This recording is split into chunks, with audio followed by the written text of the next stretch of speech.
అన్ని విషయాలలో అనుకున్నది అనుకున్నట్లుగా జరగాలంటే ముఖ్యంగా మనం ఎలా ఉండాలంటే దేవుని దృష్టికి యథార్థవంతులుగా కనబడాలి.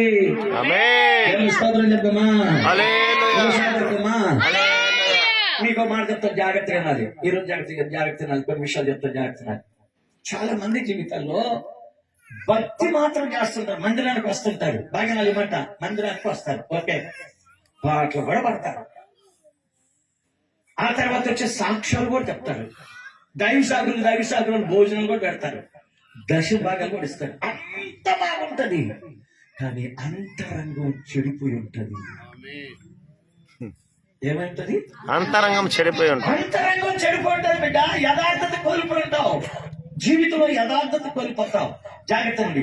యథార్థత కోల్పోయిన వ్యక్తులకి వచ్చే నష్టాలు చెప్తా, జాగ్రత్త తినాలి.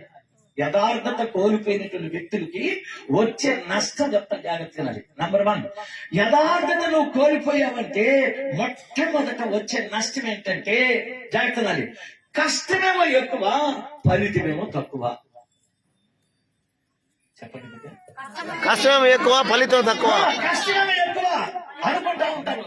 ఏంద్రబ్బా ఆయన ఈ పని చేస్తాం, ఎండని లేదు, వానని లేదు, గాలిని లేదు, కష్టమేమో ఎక్కువగా ప్రయాసపడుతున్నాం భార్య భర్తలు కలిసి.